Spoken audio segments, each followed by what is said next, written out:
충격적인 사실이 밝혀졌습니다. 어렸을 때부터 중국에서 자란 독일 여성이 중화사상에 물들어 한국은 중국의 속국이라고 굳게 믿어왔다고 하는데요. 그녀는 독일에서 태어났지만 중국에 살면서 교육을 받은 것이 진실이라고 믿었다고 하죠. 하지만 우연히 한국에 오게 되면서 그동안 속고 살았다는 것을 알고 큰 충격을 받고 머리를 감싸쥐고 말았다고 합니다.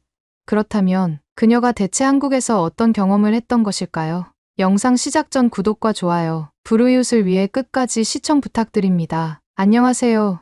제 이름은 엘리자입니다. 저는 독일에서 태어났지만 8살 때 아버지 사업 때문에 중국으로 이주했어요. 처음엔 적응이 쉽지 않았지만 어린 마음에 금방 중국 문화에 젖어들었답니다. 베이징의 공립학교에 다니면서 중국 아이들처럼 생각하고 행동하게 됐죠. 학교에서는 매일 중화사상을 배웠습니다. 중국은 세계의 중심이고 주변국들은 모두 중국의 영향 아래 있다라는 교육이었어요. 한국에 대해서는 특히 조공국이란 표현을 자주 썼죠. 어린 나이에 이런 말들을 의심 없이 받아들였습니다. 대학에 진학할 때는 자연스럽게 중국 역사학과를 선택했어요. 교수님들은 중국 문명이 동아시아를 이끌었고 한국은 그저 중국 문화를 모방했을 뿐이라고 가르쳤습니다. 그게 진실이라 믿었죠. 친구들과 대화할 때도 한국은 중국 문화의 작은 가지에 불과해라는 말을 당연하게 했어요. 하지만 3학년 때 영국 출신 언어학자 윌리엄 교수님의 특강이 제 생각을 흔들었습니다. 한글은 세계에서 가장 과학적이고 우수한 문자체계 중 하나다라는 말씀이었죠. 처음 들었을 때 귀를 의심했어요. 중국어가 최고라고 배웠는데 어떻게 한국의 글자가 더 뛰어날 수 있을까? 이해가 안 됐답니다. 강연 후 친구들과 격렬한 토론을 벌였어요. 교수님이 무슨 근거로 그런 말을 하는 거지? 말도 안 되는데. 하지만 마음 한구석에서는 의문이 생겼습니다. 정말 우리가 배운 게 다 맞는 걸까? 그날 밤 침대에 누워 생각했죠. 직접 가봐야 알 수 있겠다. 저는 한국을 방문해 진실을 확인하기로 결심했습니다. 에버렛 교수님의 강연은 제 마음에 큰 파문을 일으켰어요. 한글은 세계에서 가장 과학적인 문자체계 중 하나다라는 말이 밤마다 머릿속을 맴돌았습니다. 이게 사실이라면 지금까지 배운 모든 것이 의심스러워지는 거였죠. 중국 친구들에게 고민을 털어놓았지만 다들 서양 교수가 뭘 안다고 그래야 하며 일축했어요. 하지만 제 호기심은 이미 불붙었답니다. 인터넷에서 한국 정보를 찾아보기 시작했어요. 그런데 중국 사이트에는 여전히 한국을 문화적 속국으로 표현하는 글뿐이었습니다. 이런 정보만으로는 진실을 알 수 없겠더군요. 결국 직접 한국에 가보기로 했죠. 서울행 비행기표를 예매했습니다. 친구들은 제 결정에 반대했어요. 엘리자, 거기 가봤자 시간 낭비야. 한국은 중국의 작은 복사본일 뿐이라고. UAE는 심지어 가서 중국이 얼마나 위대한지 더 실감하고 올 거야 라고 말했죠. 겉으로는 고개를 끄덕였지만 속으로는 정말 그럴까? 라는 의문이 들었습니다. 출발 전날 짐을 꾸리며 이상한 긴장감이 밀려왔어요. 마치 무언가 큰 변화가 일어날 것 같은 예감이 들었답니다. 가방에 중국어 한국어 회화책을 넣으며 웃었죠. 한국인들은 당연히 중국어를 알 테니 필요 없겠지만 혹시 모르니까. 인천공항에 도착했을 때 첫 번째 충격을 받았어요. 공항 곳곳에 한국어와 영어로 된 표지판이 있었지만 중국어는 구석에 작게 써 있을 뿐이었습니다. 이상하다. 속국이라면 중국어가 더 많이 보여야 하는 것 아닌가? 처음으로 제 확신에 금이 가기 시작했죠. 사람들의 옷차림, 말투, 분위기가 중국과는 완전히 달랐어요. 이곳은 분명 독립된 문화를 가진 나라였습니다. 인천공항에서 택시를 타려고 중국어로 물었어요. 저 시내로 가는 택시 어디 있어요? 하지만 아무도 제 말을 이해하지 못했습니다. 정말 당황스러웠죠. 왜 중국어를 모르지? 속국이라면 기본적으로 알아야 하는 것 아닌가? 결국 영어로 다시 물었어요. 어디서 택시를 탈 수 있죠?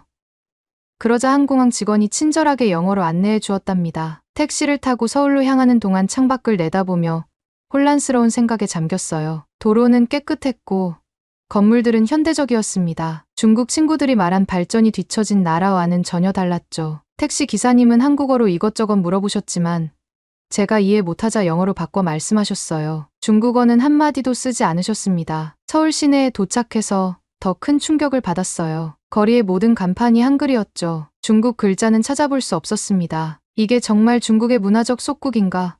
의심이 점점 커졌어요. 그때 길가에 중국어로 된 작은 표지판을 발견했답니다. 가까이 다가가 보니 중국 관광객들에게 공공장소에서 침을 뱉거나 쓰레기를 버리지 마세요라고 쓰여 있었죠. 순간 얼굴이 화끈거렸습니다. 호텔에 체크인하고 잠시 밖으로 나왔어요. 저녁 시간이었는데 한 젊은 남성이 무거운 장바구니를 들고 가는 노인을 돕는 모습을 보았죠. 중국에서는 보기 힘든 광경이었습니다. 베이징에서는 사람들이 자기 일에만 바빴고 남을 돕는 모습은 드물었어요. 호텔로 돌아와 침대에 누웠지만 잠이 오지 않았습니다. 창밖으로 서울의 밤 풍경을 바라보며 생각했죠. 이곳은 내가 배운 것과 너무 다르다. 중국에서의 교육이 잘못된 걸까?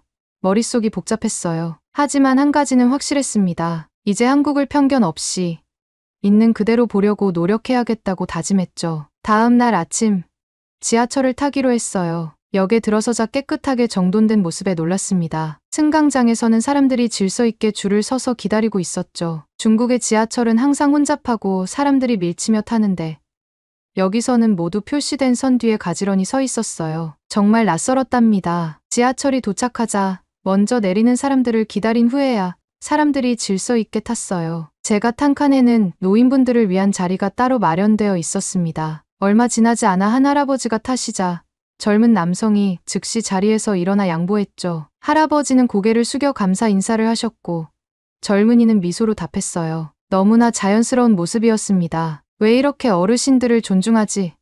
의아했지만 한편으로는 감동적이었죠. 명동역에서 내리려고 했는데 갑자기 어느 출구로 나가야 할지 헷갈렸어요. 지도를 보며 당황하고 있을 때 한 젊은 여성이 다가왔습니다. 도움이 필요하세요? 영어로 물어보시더군요. 제가 명동거리로 가고 싶다고 하자 단순히 방향만 알려주는 것이 아니라 직접 저를 데려다 주겠다고 했죠. 바쁘실 텐데 괜찮으세요?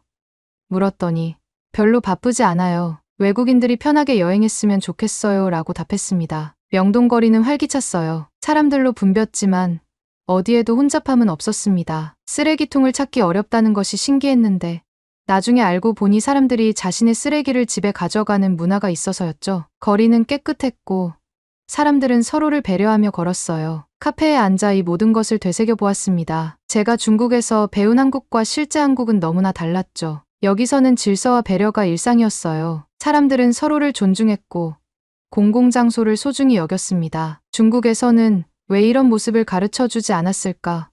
한국 사회의 질서와 배려는 단순한 규칙이 아니라 문화에 깊이 뿌리내린 것 같았어요. 여행 3일째 인사동을 방문했어요. 한국 전통문화의 중심지라고 들었기에 기대가 컸습니다. 좁은 골목길에 들어서자 현대적인 건물 사이로 전통 한옥이 보였죠. 두 가지가 조화롭게 어우러진 모습이 신선했어요. 중국의 역사 지구는 관광지로만 보존되어 있었는데 여기서는 현대와 전통이 자연스럽게 공존하고 있었습니다. 전통 소품 가게에 들어갔어요. 아름다운 한지로 만든 공예품들이 가득했죠. 가게 주인 박진호 씨는 영어로 친절하게 설명해 주셨습니다. 이건 우리 전통 부채예요. 한국 사람들은 단순히 더위를 식히는 도구가 아니라 예술 작품으로 여겼답니다. 박진호 씨의 말에서 깊은 자부심이 느껴졌어요. 제가 독일인인데 중국에서 자랐다고 하자 박진호 씨는 놀라워하셨죠. 그럼 한국에 대해 어떤 이야기를 들었나요?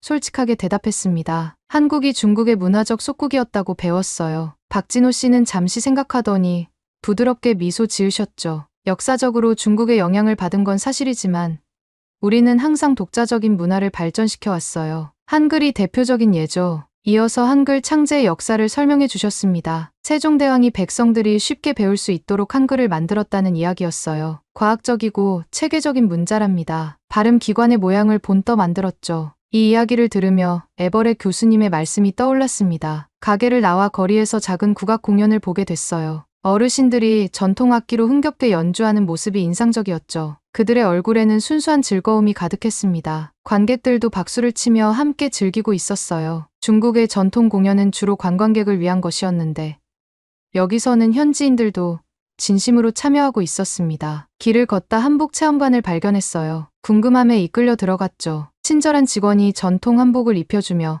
각 부분의 의미를 설명해 주었습니다. 거울 앞에 서서 한복을 입은 제 모습을 보니 묘한 감정이 일었어요. 한복에서는 중국 전통 복장과 달리 부드럽고 우아했죠. 강렬한 색상 대비가 아닌 은은한 조화가 아름다웠습니다. 인사동을 떠나며 생각했어요. 한국 문화는 중국 문화의 복사본이 아니었습니다. 분명히 영향을 받았지만 자신만의 정체성과 아름다움을 가지고 있었죠. 그날 저는 일기장에 이렇게 썼어요. 한국은 단순한 속국이 아니다. 독자적인 문화와 전통을 가진 자부심 넘치는 나라다. 다음 날 저는 서울의 작은 동네를 탐험했어요. 관광지가 아닌 현지인들의 일상을 보고 싶었습니다. 길거리 포장마차에서 떡볶이를 팔고 계신 할아버지께 다가갔죠. 김명수 할아버지는 제가 외국인이라는 걸 알자 특별히 많이 담아주셨어요. 외국에서 온 손님인데 맛있게 먹어야지.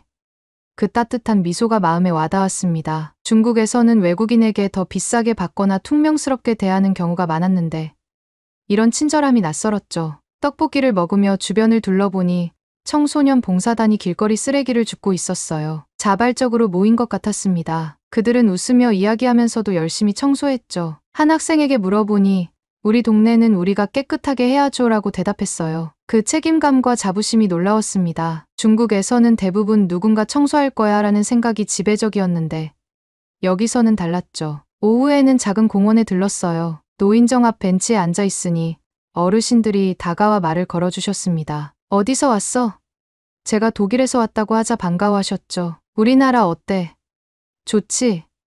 저는 솔직하게 매우 인상적이라고 말씀드렸어요. 한 할머니께서 요즘 한국이 많이 좋아졌어. 우리 젊을 때는 가난했지만 이제 잘 살아라며 자랑스럽게 말씀하셨습니다. 걷다가 우연히 마을 축제 현장을 발견했어요. 주민들이 모여 음식을 나누고 놀이를 하고 있었죠. 저를 본 아주머니들이 어서 와요. 같이 먹어요라며 음식을 권했습니다. 낯선 외국인인데도 자연스럽게 초대해주는 모습이 따뜻했어요. 중국에서는 외국인과 현지인 사이에 항상 거리감이 있었는데 여기서는 그런 벽이 느껴지지 않았죠. 저녁에 공원을 지나가니 어르신들이 에어로빅을 하고 계셨어요. 70대, 80대로 보이는 분들이 활기차게 운동하는 모습이 인상적이었습니다. 한 할머니는 제게 같이 춤추자며 손짓하셨죠. 함께 춤을 추며 생각했어요. 이분들은 나이가 들어도 이렇게 즐겁게 살아가시는구나. 그 활력과 공동체 의식이 정말 멋졌습니다. 호텔로 돌아오는 길에 한 청년이 길을 잃은 관광객에게 길을 알려주는 모습을 보았어요. 단순히 방향만 가리키는 것이 아니라 목적지까지 함께 걸어가는 모습이었죠. 이런 장면들이 모여 한국 사회의 모습을 만들고 있었습니다. 배려와 존중, 자부심이 어우러진 사회였어요. 여행 5일째, 한 전통 한정식 음식점을 방문했어요. 문을 열자마자 정갈하게 놓인 그릇들이 눈에 들어왔습니다. 음식을 주문하고 기다리는 동안 사장님이 다가와 이야기를 나누셨죠. 우리 음식은 모두 전통 방식으로 만들어요. 조상 대대로 내려온 비법입니다. 그 말에서 깊은 자부심이 느껴졌어요. 음식이 나왔는데 정말 아름다웠죠. 다양한 색의 반찬들이 조화롭게 놓여 있었습니다. 맛도 놀라웠어요. 중국 음식과는 완전히 달랐죠. 담백하면서도 깊은 맛이 인상적이었습니다. 사장님께 정말 맛있어요라고 말씀드리자 기뻐하시며 한국 음식의 철학은 자연과의 조화예요. 계절마다 다른 재료로 건강을 생각하죠 라고 설명해 주셨어요. 식사를 마치고 나오니 근처에서 가족들이 모여 식사하는 모습이 보였습니다. 할머니부터 어린아이까지 모두 함께였죠. 그들의 웃음소리가 따뜻하게 느껴졌어요. 중국에서는 명절에만 가족이 모이는데 여기서는 평범한 주말에도 함께 시간을 보내는 것 같았습니다. 그 모습이 부러웠어요. 오후에는 북촌 한옥마을을 방문했죠. 가이드 수연 씨가 전통 건축에 대해 설명해 주셨습니다. 한옥은 자연과의 조화를 중요시해요. 나무,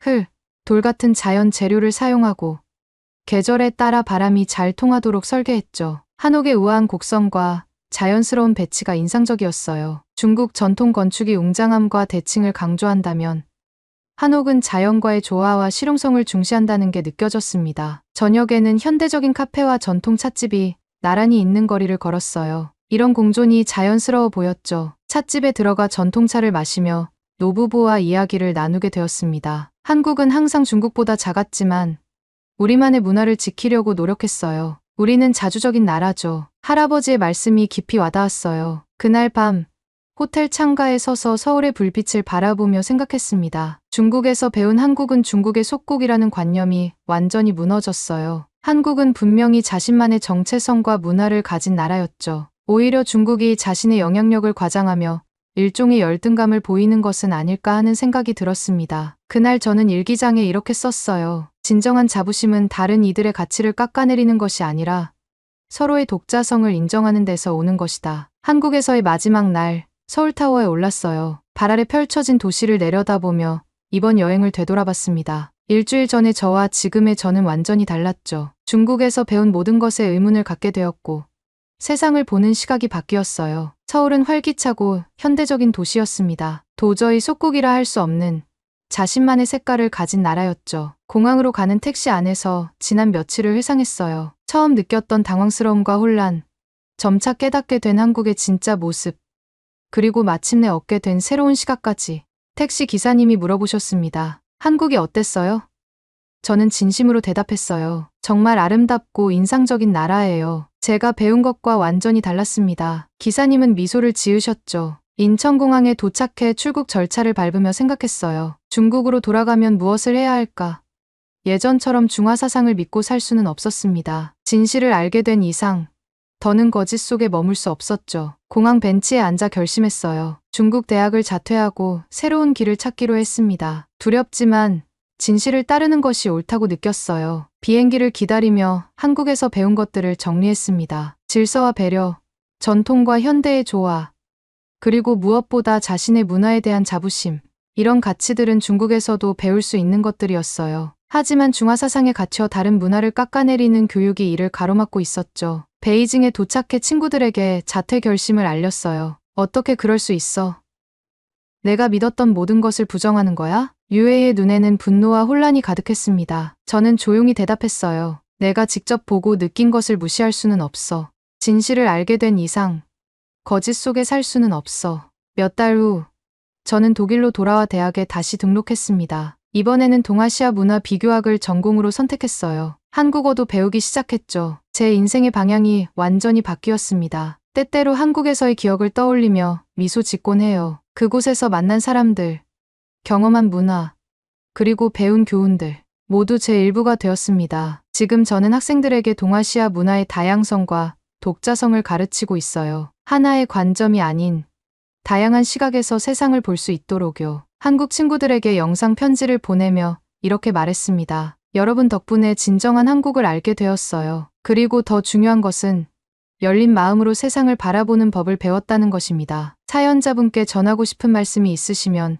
댓글로 남겨주시면 전달해 드리겠습니다. 그러면 더욱 감동적인 다음 사연으로 넘어가겠습니다. 독일 베를린 자동차 연구로 잘 알려진 글로벌 허브에서 한 자동차 전문가가 제자들과 이야기를 나누고 있습니다. 일본과 한국으로 가신다고요. 한국은 저렴한 자동차만 만들 줄 아는 회사잖아요. 차라리 전기차 강국인 중국으로 가보시는 게 좋겠는데요. 제자들이 한국은 절대로 가지 말라고 하는데요. 오늘의 사연은 독일인 자동차 박사 슐튼 씨의 사연입니다. 저는 베를린에서 자동차 엔지니어로 일하기 시작했습니다. 저희 고향인 디트로이트에서 자란 저로서는 꿈에 그리던 일이었죠. 어릴 때부터 전 자동차에 관심이 많았습니다. 제 아버지는 포드의 부품 공급 업체에서 기술자로 일하셨는데 주말이 되면 저를 데리고 공장 견학을 가거나 낡은 차 고치는 것을 좋아하셨어요. 아버지를 통해 기계 작동의 기초를 배우며 차가 어떻게 만들어지는지에 대해 궁금해졌습니다. 중학교 시절 전 수학과 과학 성적이 좋았습니다. 프로그래밍도 혼자 배워나갔죠. 고등학교 때는 베를린 대학교에서 열리는 공개 강연에 자주 참석했는데 그곳에서 새로운 자동차 기술에 대한 연구를 접하고 너무 신기해서 그때부터 저도 자동차 업계에서 일하고 싶다고 결심했어요. 대학에서 기계공학을 전공한 뒤 포드모터 컴퍼니에 취직하게 되었습니다. 꿈에 그리던 일이었죠. 포드에서 일하면서 엔진과 변속기 개발 프로젝트에 참여했습니다. 동시에 대학원 석사 과정도 밤에 듣기 시작했어요. 정말 바쁜 시절이었지만 기술 개발의 최전선에 서 있다는 게 너무 자랑스러웠어요. 그렇게 저는 15년 동안 포드에서 일하다가 크라이슬러로 옮겨갔습니다. 박사학위도 베를린 대학교에서 받았죠. 차 회사에서 일하면서 서서히 임원 직책까지 올라갔어요. 그렇지만 저는 항상 자동차 산업 전반을 바라보는 관점에서 일하고 싶다는 바람을 가지고 있었습니다. 더 넓은 시야에서 이 분야에 공헌하고 싶다는 마음이 컸죠.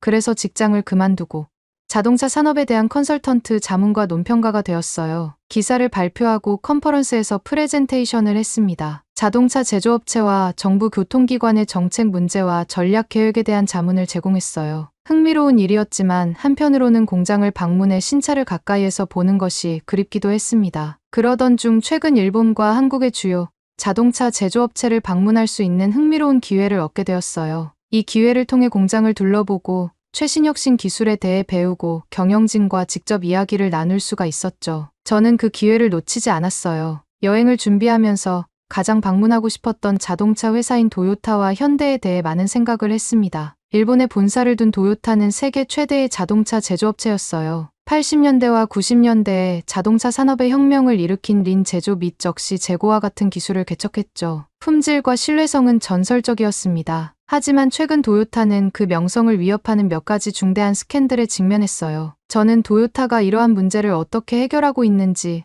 직접 알아보고 싶었죠. 반대로 한국에 본사를 둔 현대자동차는 다른 길을 걷고 있는 것 같았어요. 전 세계적으로 도요타만큼 지배적이지는 않지만 현대자동차는 특히나 지속 가능한 모빌리티와 전기 자동차 분야에서 혁신 리더로 자리매김을 했습니다. 저는 이런 미래지향적인 문화가 미래를 위한 발판이 될 수 있을지 궁금했어요. 짐을 싸면서 저는 흥분을 주체할 수 없었습니다. 이번 여행은 제가 그토록 좋아하던 자동차 세계를 탐험할 수 있는 꿈 같은 기회였어요. 이 두 아시아에 있는 거대 자동차 회사의 전략적 방향에 대한 내부자의 관점을 알고 싶었습니다. 그것이 업계의 미래를 좌우할 것이기 때문이죠. 그리고 저는 그 모든 과정을 맨 앞자리에서 지켜볼 수 있게 되었습니다. 태평양을 가로지르는 긴 비행 끝에 마침내 도쿄 인근 나리타 국제공항에 도착했습니다. 저는 터미널 밖으로 나오면서 상쾌한 아침 공기를 깊이 들이마셨어요. 첨단 로봇공학 초고속 열차 그리고 자동차 혁신의 나라 일본에 도착했습니다. 첫 번째 목적지는 도쿄에서 신칸센으로 3시간 정도 떨어진 도요타시에 있는 도요타의 글로벌 본사였죠. 역에서 나오자 작은 집기 제조업체에서 세계 최대 자동차 제조업체 중 하나로 성장한 도요타의 이야기를 들려주는 빛나는 도요타 기념박물관이 저를 맞이했어요. 전시물을 더 자세히 살펴볼 시간이 있었으면 좋았을 텐데 하는 아쉬움이 남았습니다. 저는 도요타에서 전기자동차 개발을 담당했던 젊은 엔지니어인 가이드 카즈키를 만났습니다. 그는 신형 수소연료 전지차를 타고 저를 회사 사무실로 데려다 주었어요. 그는 도요타는 수소가 미래의 지속 가능한 연료 공급원이 될 것이라고 믿고 있습니다. 라고 자부심을 드러내며 설명해 주었습니다. 본사에서 저는 고위 담당자와 마주 앉았습니다. 그는 저를 따뜻하게 맞아주었고 저희는 전기와 자율주행 서비스로서의 모빌리티 등 최신 업계 트렌드에 대해 논의하기 시작했어요. 도요타는 자동차와 기술에 대한 열정이 분명히 보였습니다. 하지만 대화가 진행되면서 저는 조심스럽게 도요타의 최근 스캔들로 화제를 돌렸습니다. 불과 몇 주 전 소형차를 생산하는 자회사인 다이이치가 수십 년 동안 규제 테스트의 안전 데이터를 조작했다는 충격적인 폭로가 나온 바 있었어요. 도요타는 이는 심각한 문제이며 전적으로 책임을 지기 위해 노력하고 있습니다. 라고 침울하게 말했습니다. 저희는 다시는 이런 일이 일어나지 않도록 개혁을 시행하고 있어요. 저는 다이치 엔지니어들이 테스트 조건에서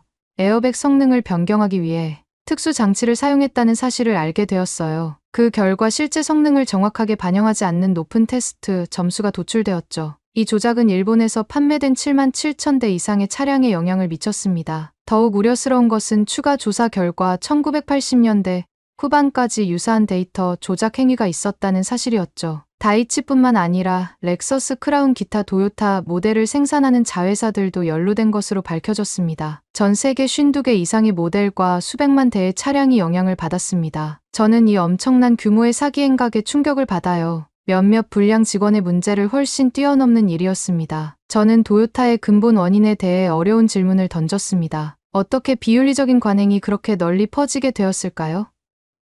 이를 방지할 수 있는 견제와 균형은 왜 마련되지 않았을까요? 도요타는 어떻게 소비자의 신뢰를 회복할 수 있을까요?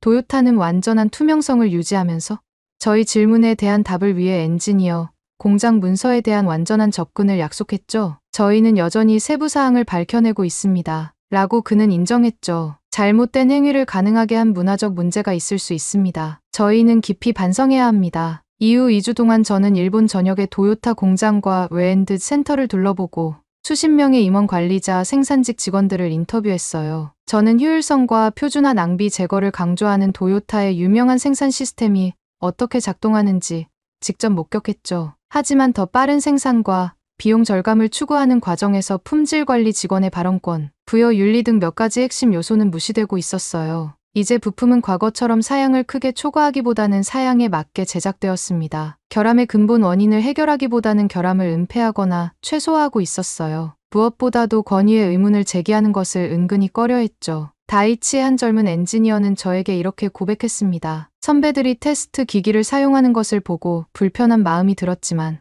제가 의문을 제기할 수 있는 위치가 아니라고 생각했습니다. 이러한 반사적 복종과 흔들리지 않으려는 문화가 수십 년에 걸쳐 작은 부정행위를 눈덩이처럼 불려 지금의 위기로 이어지게 했습니다. 스캔들이 확산되면서 도요타의 주가는 폭락하고 매출은 줄어들었어요. 누구도 넘볼 수 없던 브랜드에 대한 신뢰가 흔들렸습니다. 도요타는 기자회견에서 이제 저희 문화를 재부팅해야 한다고 말했습니다. 그는 직원들에게 윤리에 대한 재교육을 실시하고 품질 관리를 강화하며 존중을 바탕으로 한 직접적인 소통을 장려하기로 약속했죠. 저희 사명은 사회를 위해 더 나은 자동차를 만드는 것입니다. 라고 도요타는 말했습니다. 최근의 사건들을 통해 저희가 한참 부족했음을 분명히 알 수 있지만 이를 통해 배우고 업계의 모범이 되기 위해 노력하겠습니다. 저는 도요타의 문제 인식에 감탄했습니다. 도요타가 진정으로 개혁할 수 있을지는 시간이 지나야 알 수 있겠지만 다음 세대에 대한 오리엔테이션과 교육은 핵심이 될 것입니다. 다음에 한국을 방문하면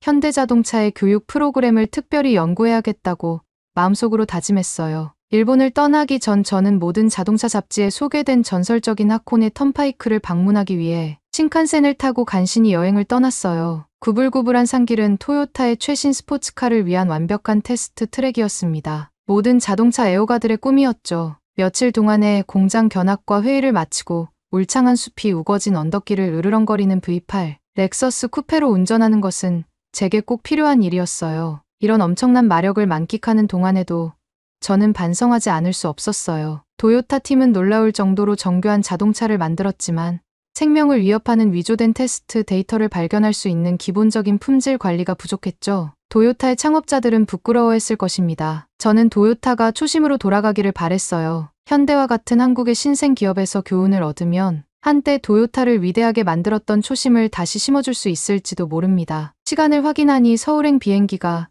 며칠 남지 않았어요. 일본에서 2주간의 일정을 마치고 대한민국 서울 근교의 인천국제공항에 도착했어요. 반짝이는 새 공항 터미널에서 한국의 첨단 인프라를 엿볼 수 있었습니다. 제오스트는 한국 최대 자동차 제조업체인 현대자동차의 외엔드 책임자인 신욱철 박사였습니다. 그는 현대자동차의 혁신 기술을 자랑스러워하며 열정적으로 저를 맞이했죠. 그는 저희 회사는 기본적인 경제형 자동차를 만드는 회사에서 모빌리티의 미래를 선도하는 회사로 성장하고 있습니다. 라고 말했습니다. 저희의 최신 전기 및 수소 모델을 볼 때까지 기다려주세요. 저희는 혁신적인 중형 크로스오버 아이오닉 5를 타고 공항에서 출발했어요. 세련된 외관 스타일도 눈길을 끌었지만 저는 판금 아래가 가장 궁금했죠. 초고속 충전을 가능하게 하는 첨단 800V 전기 구성이 탑재되어 있었습니다. 신 박사는 모델 간 광범위한 부품 공유를 통해 규모의 경제를 극대화하는 현대자동차의 다차종 플랫폼 전략에 대해 설명해 주었어요. 호텔에 짐을 맡기고 서울 근교에 있는 현대자동차 글로벌 센터로 향했습니다. 이 거대한 캠퍼스는 현대자동차 기술 개발의 중추적인 역할을 하는 곳이죠. 다양한 연구실과 테스트 시설 풍동까지 둘러보면서 현대자동차가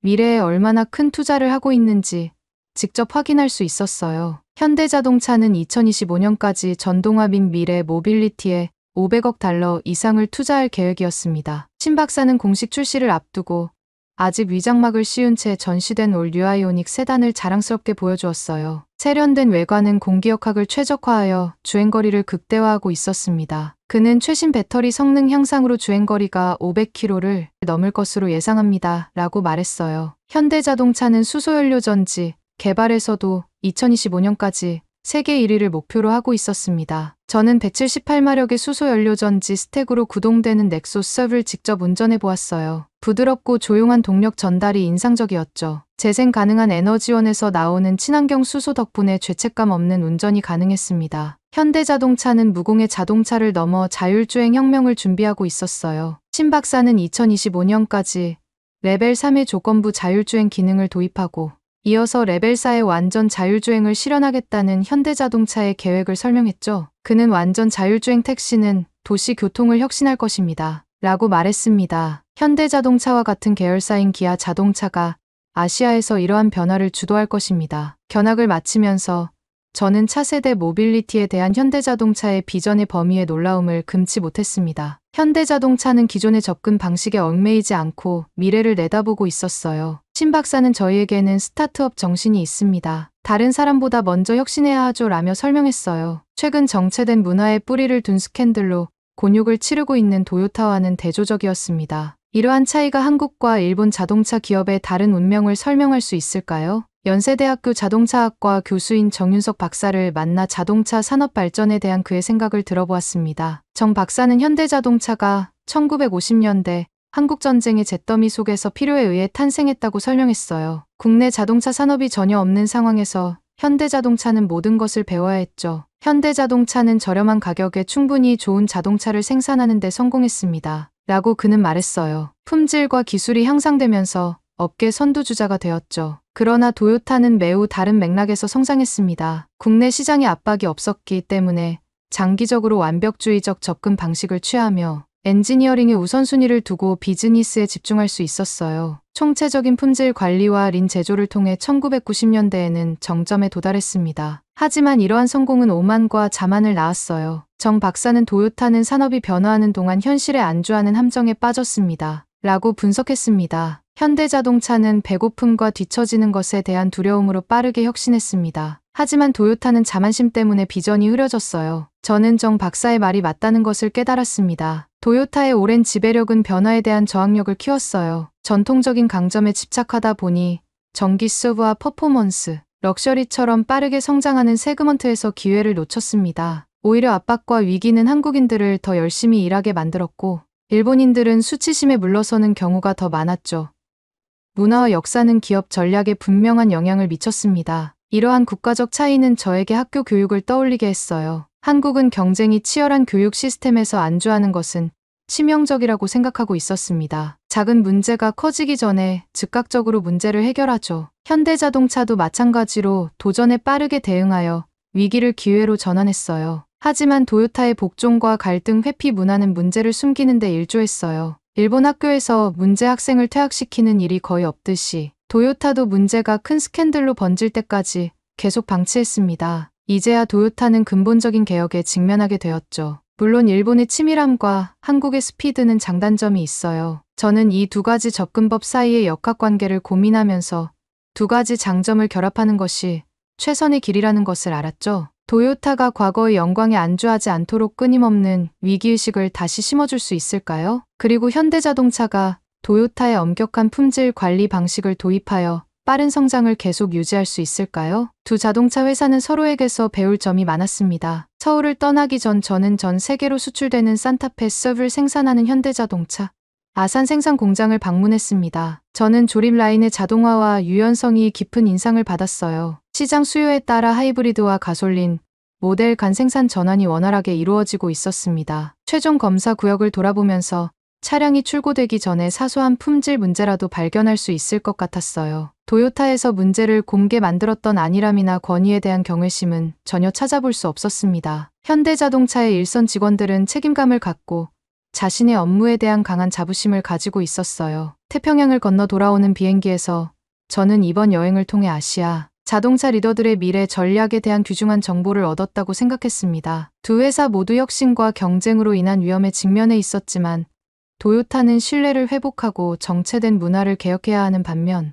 현대자동차는 선두에서 주도권을 잡을 수 있는 위치에 있었죠. 뒤늦게 뛰어든 한국의 자동차 산업에 대한 도전은 이제 앞서 나가고 있었어요. 놀라운 방문을 마치고 집으로 돌아온 저는 일본과 한국에서 배운 모든 것을 분석하는 데 몰두했습니다. 자동차 산업은 엄청난 기술 변화와 파괴적 혁신에 직면해 있었어요. 도요타와 현대자동차가 미래 전략 경로를 계획할 때 오늘의 리더십 선택이 내일의 운명을 결정할 것입니다. 저는 몇 가지 주요 차원에서 두 회사를 비교하는 프레임워크를 스케치하기 시작했어요. 혁신 미래를 위한 새로운 기술과 비즈니스 모델을 얼마나 공격적으로 개발하고 있는가, 서울성 현재 운영 프로세스와 비용 관리가 얼마나 우수한가, 품질 차량의 신뢰성과 내구성은 어느 정도인가, 문화 직원들이 권한이 있다고 느끼는가, 아니면 억압받는다고 느끼는가, 투명성과 비밀주의가 지배적인가, 평판 현재 브랜드 이미지와 대중의 신뢰도는 어느 정도인가, 각 차원에 대해 현재 도요타와 현대자동차 중 어느 쪽이 우위에 있는지 평가하려고 했어요. 저는 강점과 약점의 균형을 파악하여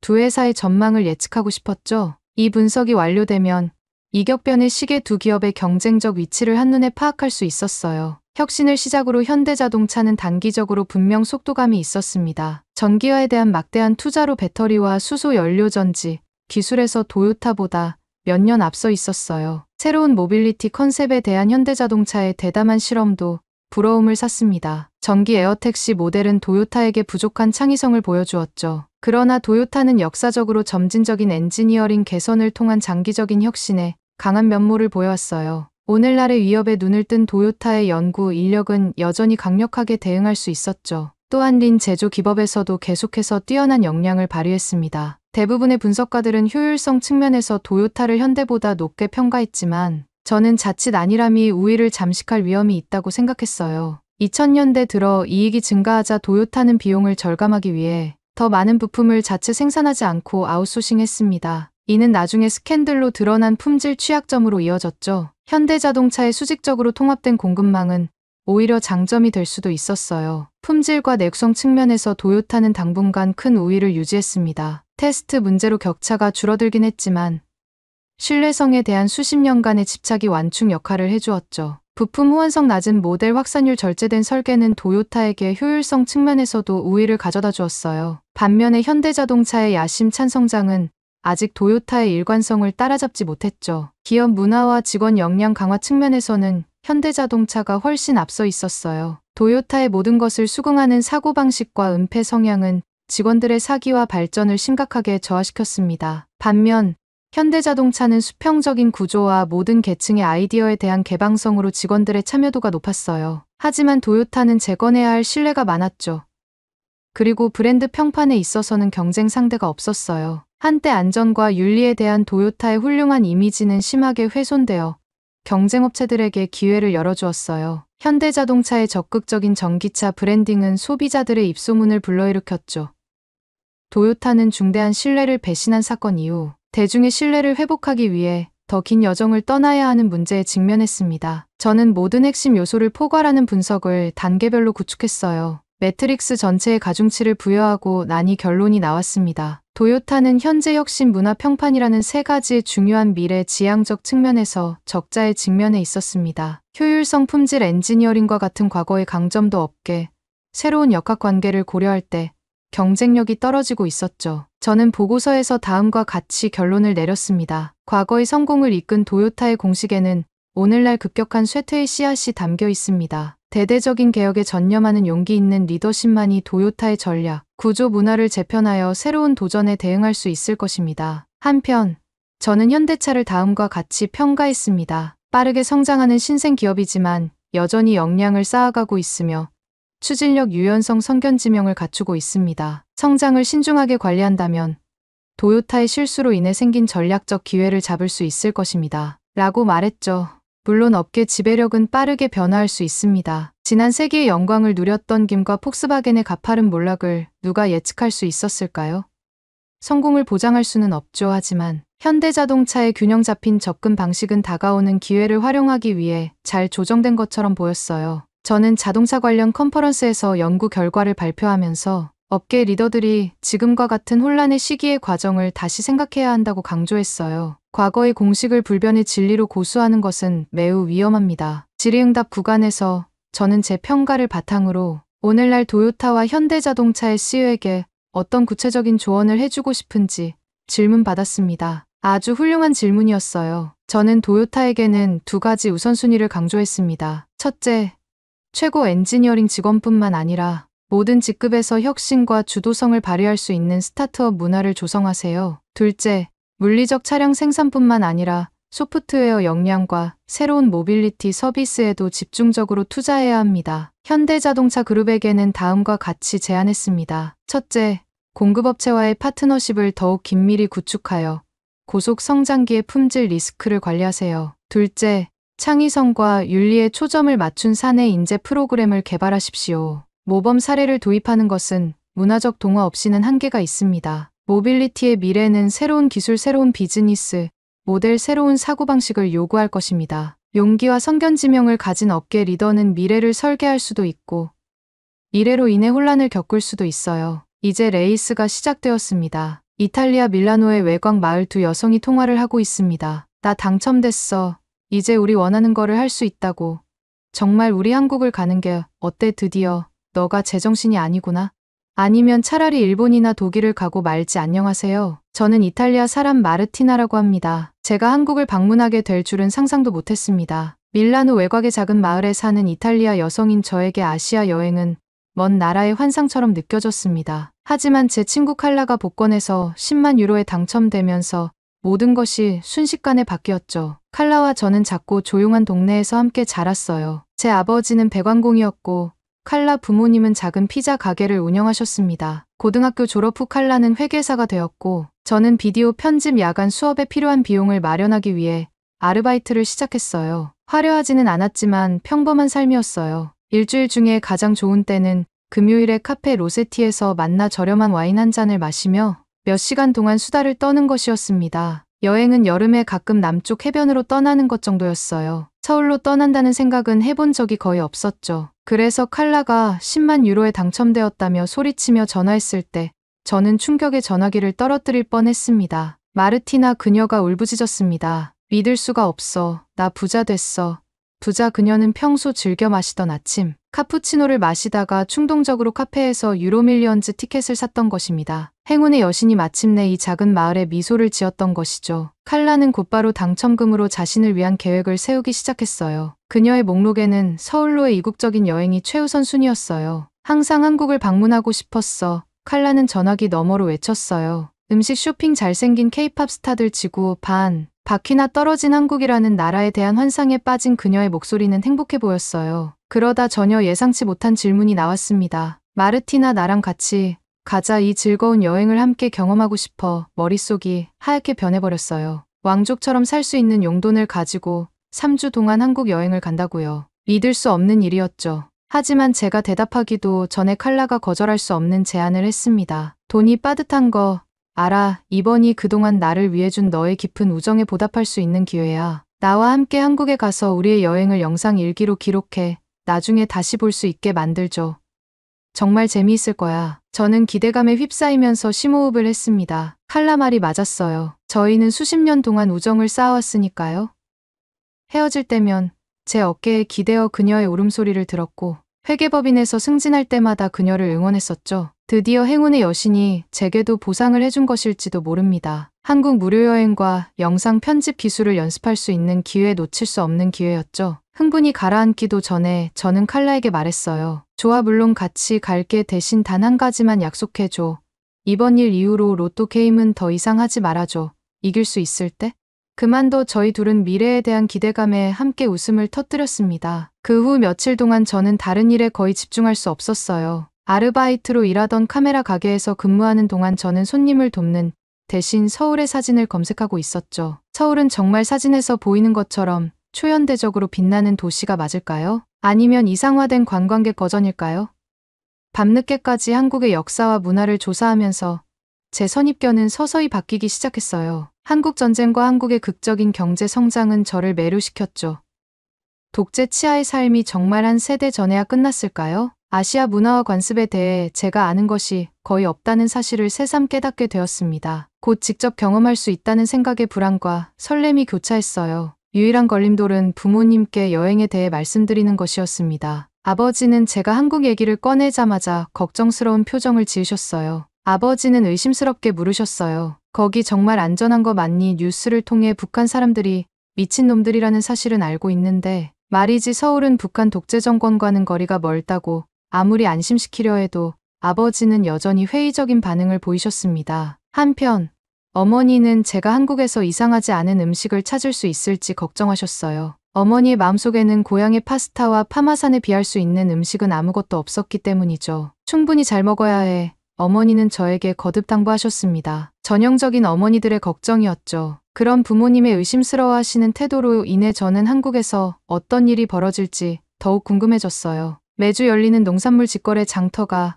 가장 흥겨운 이벤트였던 이 동네에 지쳐있던 제 아내 반항심 때문이었을지도 모르겠어요. 부모님의 걱정이 커질수록 저는 완전히 새롭고 이국적인 경험을 하고 싶다는 열망 또한 함께 커졌습니다. 비행기를 타기 전날 밤 칼라와 저는 카페 로세티에서 와인과 피자를 먹으며 마지막으로 행운을 축배를 들었어요. 복권 당첨이 여전히 비현실적으로 느껴졌지만 제 손에 비행기 표를 쥐어주자 마침내 현실로 다가왔어요. 스문의 시간도 채 되지 않아 저희는 지구 반대편에서 환상의 여행을 하게 될 것입니다. 잔을 부딪히며 모든 것을 움직이게 한 칼라의 행운, 복권처럼 놀라운 기대감과 상상들이 제 머릿속에서 소용돌이쳤습니다. 한국 설렘과 기대감에 취한 저는 준비가 다 되었다고 생각했어요. 어떤 놀라움이 기다리고 있든 칼라와 저는 일생일대의 모험을 함께 할 것입니다. 서울로 가는 길은 길고 지루했어요. 만원 비행기 안에서 10시간이 넘는 시간 동안 지친 몸을 이끌고 비행기를 탔습니다. 하지만 마침내 인천공항에 도착했을 때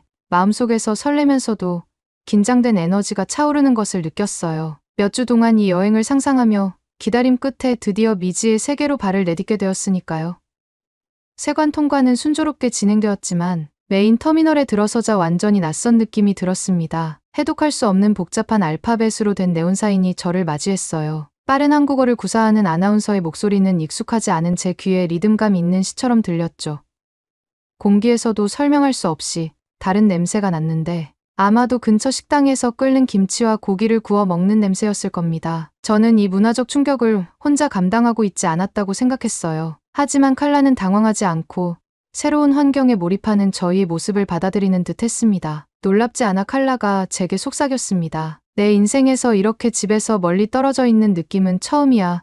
저는 칼라의 평온한 태도가 부러웠어요. 저희는 짐과 이 낯선 곳을 여행하는 데 필수적인 휴대폰 유심 카드를 챙겼습니다. 그 효율성에 감탄했어요. 오랜 독재 치하가 한국 사회의 질서를 심어준 것일지도 모른다는 생각이 들었어요. 터미널 밖에서 서울의 에어비앤비 호스트께서 저희를 따뜻하게 맞이해 주었습니다. 덥고 비좁은 기차 안에서만 지내다 보니 그의 깨끗한 검은색 세단은 사치품처럼 느껴졌죠. 도심으로 들어서자 초현대적인 서울의 모습이 저를 놀라게 했습니다. 노을에 반짝이는 고층 빌딩들이 공상과학 영화에서나 나올 법한 모습이었어요. 호스트는 제 시선을 따라가며 살짝 미소 지었어요. 한국은 정말 빠르게 변했죠. 호스트가 말했어요. 저는 조용히 고개를 끄덕이며 풍경을 감상했습니다. 여행 자료에서 읽었던 전후 가난한 나라의 흔적은 찾아볼 수 없었어요. 넓게 뚫린 고속도로와 질서정연한 교통체증은 이탈리아의 혼잡한 도로를 떠올리게 했습니다. 제가 주변의 웅장함에 감탄하는 동안 호스트는 여러 차선을 능숙하게 주행했어요. 차를 타고 가며 여러 걱정에 잠기게 되었습니다. 혹여나 교통편과 메뉴가 난해하다면 어떻게 해야 할까요? 20여 분 후 저희는 호스트의 세련된 고층 건물 밑에 도착했어요. 에어비앤비 아파트는 작지만 반짝반짝 깨끗하고 밝은 조명과 최신 전자, 기기가 가득했습니다. 칼라는 숨겨진 수납 공간을 열어 소파를 침대로 변신시키는 모든 버튼을 만지작거릴 수밖에 없었죠. 한국의 기술은 놀랍지 않나요? 호스트가 웃으며 말했습니다. 다용도 가구가 정말 마음에 들어요. 저희는 대답했어요. 크리스마스의 어린아이처럼 행동하는 칼라를 보며 저는 웃을 수밖에 없었습니다. 문화 충격으로 힘들어하는 이 시기를 빨리 보내고 바로 즐거운 경험을 할 수 있다면 좋겠어요. 저는 모든 걱정을 떨쳐버리고 절친한 친구와 함께 지구 반대편에 있는 것이 얼마나 행운인지 되새겼어요. 에어비앤비를 간단히 둘러본 후 호스트는 저녁 계획에 대해 물었어요. 미리 꼼꼼하게 일정을 계획한 칼라가 곧바로 입을 열었습니다. 오늘 밤에는 동대문 디자인 플라자와 쇼핑센터에 가보고 싶어요. 서울의 경이로운 건축물 중 하나이기도 하고 또 야경이 아름답다고 들었어요. 호스트의 눈빛이 열정적으로 빛났어요. 특별한 선택입니다. 세계적인 건축가 자하 하디드가 죽기 직전에 설계한 건물이랍니다. 원하신다면 제가 직접 모시고 가서 가이드 역할을 해드릴게요. 저희는 호스트의 관대함에 감동하며 그의 제안을 흔쾌히 수락했어요. 다시 밖으로 나와 거리로 나서자 네온사인이 켜진 밤의 도시는 그 어느 때보다 압도적으로 느껴졌어요. 저는 새로운 풍경과 냄새 소리가 주는 본능적인 설렘에 점점 중독되고 있었죠. 길거리 카트에서 지글거리는 이국적인 음식들은 시차 적응이 심한 와중에도 저를 유혹했습니다. 호스트님 덕분에 작은 골목을 구불구불 지나자 곡선과 날카로운 각이 빛나고 있는 놀라운 건축물이 나타났어요. 동대문 디자인 플라자에 도착한 것이죠. 늦은 시간임에도 불구하고 광장은 초현실적인 건축물 사이를 거니는 시민과 관광객들로 붐비고 있었습니다. 안으로 들어서서 칼라는 명품 디자이너 매장으로 향했어요. 엄청나게 비싼 옷을 입어보며 아이처럼 즐거워하는 칼라를 보며 불평할 마음은 생기지 않았어요. 또한 쇼핑을 통해 한국의 경제적 번영을 실감할 수 있었습니다. 한국에서 이런 멋진 옷을 소유하는 것이 꿈만 같았어요. 쇼핑 중독자인 칼라가 쇼핑 욕구를 채우며 건물의 기묘한 곡선을 돌아다니는 동안 저는 저희를 이곳으로 인도해준 호스트님에게 감사한 마음이 들었어요. 그가 없었다면 서울거리의 미로를 헤매며 이 현대적 경이로움을 발견할 용기를 내지 못했을지도 몰라요. 매끈한 유리창 너머로 반짝이는 도시 풍경을 바라보며 문득 한국의 미래지향적인 면모를 엿볼 수 있었습니다. 주변에 북적이는 사람들이 기술 소비주의 길거리 음식 문화의 조화를 더욱 돋보이게 했죠. 서울은 혼란스럽기도 했지만 에너지 넘치는 질서, 정연함이 시차 적응도 되지 않은 채 머릿속에서 상상력을 불러일으켰어요. 밤 10시가 되자 피로가 몰려왔어요. 호스트님은 저의 얼굴에서 피곤함을 읽었는지 집으로 돌아가서 쉬자고 부드럽게 권했습니다. 집에 돌아가면 지금쯤 이탈리아의 도시들이 활기를 띠고 있을 시간인데 이렇게나 시간이 빨리 지나가는 줄도 몰랐어요. 얼마나 지쳤는지 깨달은 저희는 감사하게도 고개를 끄덕였죠. 편안하고 꼼꼼하게 정돈된 아파트로 돌아왔을 때 문화 충격이 다시금 저희를 놀라게 만들었습니다. 몸은 잠을 청하고 싶었지만 머릿속은 한국에 도착한 후 몇 시간 동안의 일들이 주마등처럼 스쳐 지나갔어요. 한국은 놀라움으로 가득했지만 저는 더 많은 것이 저를 기다리고 있다고 느꼈죠. 시차 적응으로 졸음이 쏟아지는 가운데 내일은 또 어떤 놀라움이 펼쳐질지 상상만 할 수 있었습니다. 하지만 칼라가 보여준 대담함과 호스트님의 안내로 저는 이어져 제가 예상하지 못했던 놀라운 경이로움에 눈을 뜨게 해줄 것이라 믿게 되었어요. 다음 날 아침 잠에서 깨어난 저는 여전히 시차 적응의 여운이 남아있었지만 설레는 마음으로 침대에서 일어났습니다. 칼라가 잠을 자는 동안 저는 커피와 아침을 먹으러 근처 거리를 돌아다니기로 결정했어요. 한국의 일상을 직접 경험할 수 있는 기회였죠. 밖으로 나오자마자 저는 아침 일상을 보내는 한국인들의 모습에 매료되었습니다. 세계에서 가장 인터넷이 발달한 나라답게 대부분의 사람들이 스마트폰에 열중하고 있었죠. 다른 사람들은 빠르게 출근하거나 작은 테이크아웃 커피를 사기 위해 길게 줄을 서 있었어요. 기술 중심의 한국 기업 문화로 인해 일정이 급박하게 돌아가는 것 같았습니다. 한참을 찾아 헤맨 끝에 좁은 골목길에 있는 파리바게뜨 카페를 발견했어요. 다행히도 카운터 뒤에 있는 미소 짓는 젊은 여성이 영어를 어느 정도 구사하고 있었습니다. 저는 초콜릿 크루아상과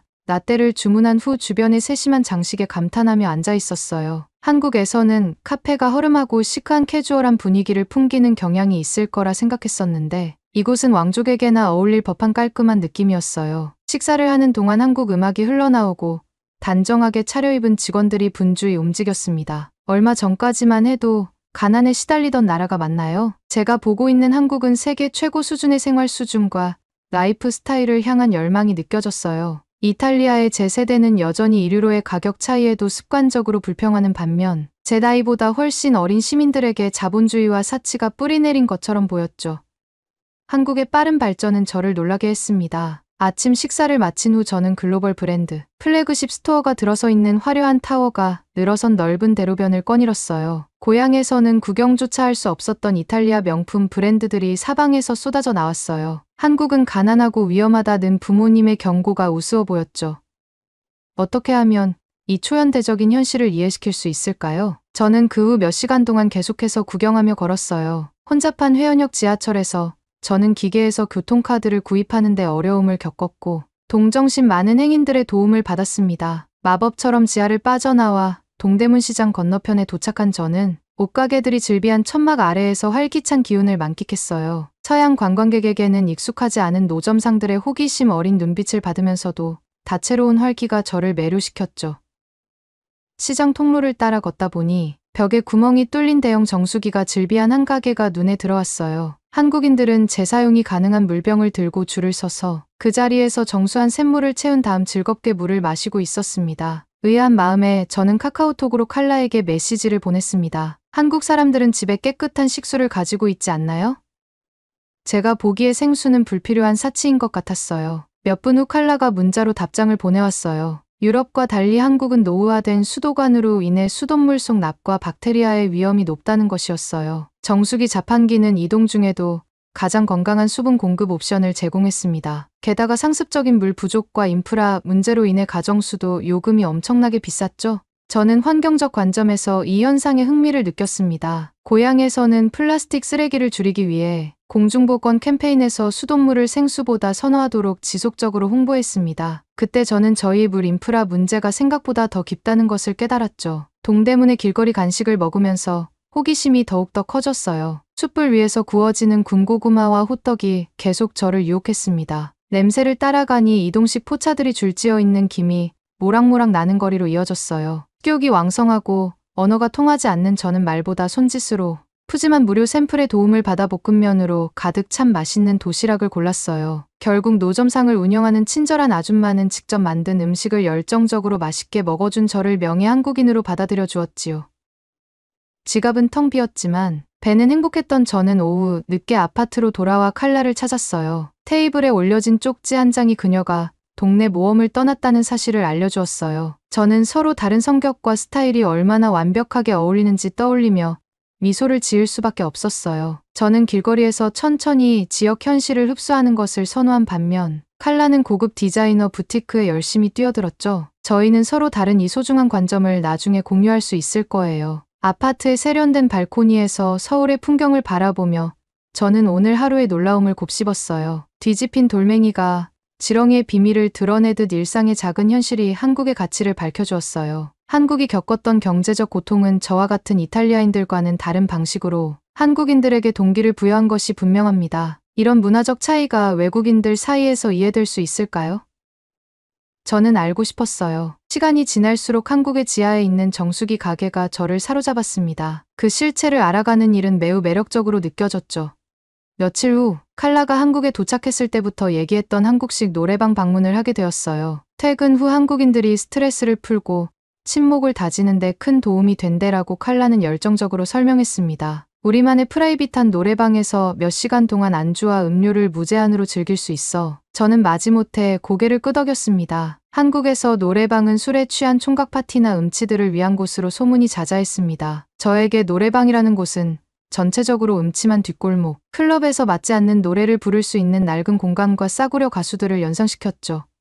칼라 정말이야. 저는 물었어요. 좀 더 괜찮은 곳으로 가면 안 될까? 하지만 칼라는 단호한 태도를 잃지 않았고 저를 별다른 특징이 없는 오피스 빌딩의 세련된 엘리베이터로 끌고 들어갔어요. 8층에 도착하자 프린세스 노래방이라고 적힌 빛나는 분홍색 네온사인이 저희를 고급스러운 로비로 안내했습니다. 세련된 카운터 뒤에서 단정하게 머리를 손질한 여주인이 저희를 다정히 맞이했죠. 영화 세트장처럼 화려하고 세련된 인테리어에 어리둥절하며 주위를 둘러보았어요. 제가 상상했던 노래방과는 전혀 달랐어요. 여주인이 저희를 505호실로 안내했어요.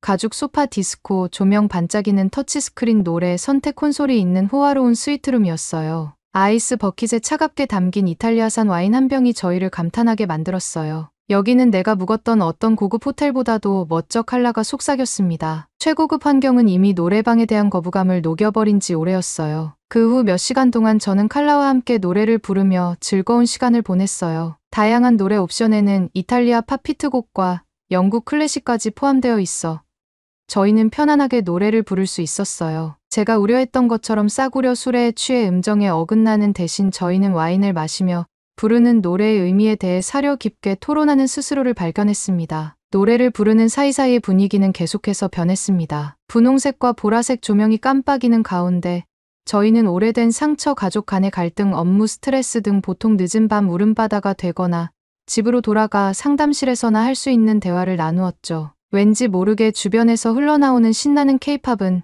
저희의 솔직함을 부추겼어요. 눈물을 흘리는 대화보다는 비밀 이야기를 나누며 기분이 묘하게 올라가고 분위기가 밝아지는 기분이 들었어요. 저희의 기분은 부드러운 와인처럼 자유롭게 흐르고 있었죠. 이렇게 노래방이 있는데 치료사가 필요한 사람이 있겠어. 칼라가 웃었어요. 안주를 계속해서 연달아 주문해도 저희의 열정과 방의 경제성은 거의 흐트러지지 않았어요. 2시간 동안 20유로도 안 되는 호화로운 비용이 나왔다는 사실에 또 한 번 놀랐어요. 이탈리아에도 힘들 때마다 값비싼 젤라또를 먹는 대신 스트레스를 해소할 수 있는 곳이 있다면 좋겠다고 농담을 하기도 했어요. 자정을 훌쩍 넘긴 시각 얼굴이 붉어지고 즐거운 기분으로 노래방에서 나왔을 때 제 목소리는 거의 쉰 목소리로 변해 있었어요. 이 모든 경험은 일상적인 오락을 업그레이드된 현상으로 바꾸는 한국의 천재적인 혁신을 보여주었습니다. 모든 실력에 맞는 첨단 음향 시스템을 갖춘 노래방은 보편적으로 즐길 수 있는 공간으로 만들어져 있었고 저희 지겨운 선입견을 뛰어넘어 훨씬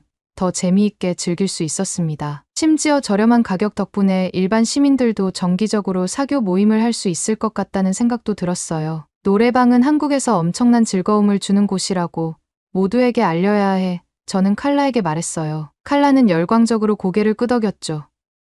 우리가 밀라노에 노래방 프랜차이즈를 가져갔을 때 부모님의 얼굴이 어떨지 상상할 수 있겠어. 저희 둘 다 일요일 파스타, 저녁 식사 후 디스코볼 아래서 나폴리 민요를 부르는 어머니의 모습을 상상하니 웃음이 터져 나왔어요. 정말 그럴 수만 있다면 택시를 타고 아파트로 돌아오는 길에 저는 왜 이곳에서는 노래방이 그렇게 기분을 좋게 하는 반면 다른 곳에서는 울컥하게 만드는지 곰곰이 생각했어요. 한국인들에게 노래방은 어린 시절부터 자유로운 열망을 충족시켜준다는 것을 알 수 있었어요. 쉬운 접근성과 사회적 유대감까지 더해져 부끄러운 자기 과시용이 아닌 건전한 오락이 된 듯했습니다. 아니면 유교의 영향이 남아있어서 노래방과 같은 곳에서 친목을 다지는 활동에 참여하도록 장려하게 된 것일까요? 새벽 3시가 넘어 침대에 누웠을 때는 여전히 아리랑 가락이 귓가에 울려 퍼졌어요. 절친한 친구와 함께 최대 음량으로 노래를 부르고 나니 다시 한번 마음이 한결 가벼워졌습니다. 평소에는 와인에 취해서만 나누던 각자의 이야기는 웃음과 노래 뒤에 사라졌어요. 내일 칼라는 연예인들이 즐겨 찾는 가로수길 부티크에서 쇼핑을 계획했습니다. 하지만 오늘 밤 저희 두 사람이 몇 시간 동안 케이팝 퀸처럼 살았던 것보다 더 즐거운 계획이 되지는 않을 것 같았죠. 노래방의 자유로운 환상이 이렇게 행복할 줄 누가 알았겠어요. 잠들기 전 웃으며 대화를 하다 보니 저희는 한국의 다양한 매력에 완전히 빠져버렸다는 것을 깨달았습니다.